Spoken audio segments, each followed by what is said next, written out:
എറണാകുളത്ത് മാല മോഷ്ടാക്കളെ പോലീസ് സാഹസികമായി പിടികൂടി. ഉത്തർപ്രദേശ് സ്വദേശികളെയാണ് ആലുവ തോട്ടക്കാട്ടുകരയിൽ നിന്ന് പിടികൂടിയത്. മഴ സമയത്ത് മാല പൊട്ടിക്കാൻ ഇറങ്ങിയ മോഷ്ടാക്കളെയാണ് പോലീസ് സാഹസികമായി പിടികൂടിയത്. ഉത്തർപ്രദേശ് സ്വദേശി ആരിഫ്, ഡൽഹി സ്വദേശി ഫൈസൽ എന്നിവരെയാണ് തോട്ടക്കാട്ടുകരയിൽ വെച്ച് പോലീസ് ജീപ്പ് ബൈക്കിന് കുറുകെയിട്ട് പോലീസ് പിടികൂടിയത്. ഇവർ വെള്ളിയാഴ്ച പുലർച്ചെയാണ് ഡൽഹിയിൽ നിന്നും ആലുവയിൽ എത്തിയത്. അവിടെ പാർക്ക് ചെയ്ത ഒരു ബൈക്ക് മോഷ്ടിച്ച് കമ്പനിപ്പടിയിൽ എത്തുകയും ആദ്യം ഒരു യാത്രക്കാരുടെ മാല പൊട്ടിച്ച് ചെങ്ങമ്മനാട് ഭാഗത്തേക്ക് കടക്കുകയുമായിരുന്നു. അവിടെ നിന്ന് പാലപ്രശ്ശേരി, മേക്കാട്ട് എന്നീ സ്ഥലങ്ങളിലെത്തി മാല പൊട്ടിച്ചു. തുടർന്ന് നെടുമ്പാശ്ശേരിയിലെത്തി അവിടെയും ഒരു മാല പൊട്ടിക്കാൻ ശ്രമം നടത്തുകയും ചെയ്തു.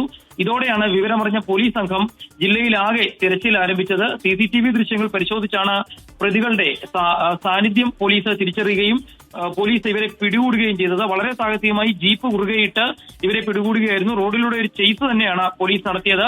അപകടകരമായി ബൈക്ക് ഓടിച്ച് ഇവർ രക്ഷപ്പെടാൻ ശ്രമിക്കുകയും ചെയ്തു. ഈ മാല പൊട്ടിക്കുന്നതിന്റെ തൊട്ടു മുമ്പുള്ള CCTV ദൃശ്യങ്ങളാണ് ഇപ്പോൾ നമ്മൾ പ്രേക്ഷകരുമായി പങ്കുവെക്കുന്നത്. ഏതായാലും ഈ 2 പ്രതികളെയും പിടികൂടിയിട്ടുണ്ട്. 4 മാലകളും മോഷ്ടിച്ച ബൈക്കും പ്രതികളിൽ നിന്ന് കണ്ടെത്തുകയും ചെയ്തിട്ടുണ്ട്. അതിസാഹസികമായിട്ടാണ് പോലീസിന്റെ ഈ പ്രതികളിലേക്ക് എത്തുകയും അവരെ പിടികൂടുകയും ചെയ്യുന്ന നടപടികൾ പൂർത്തീകരിച്ചത്.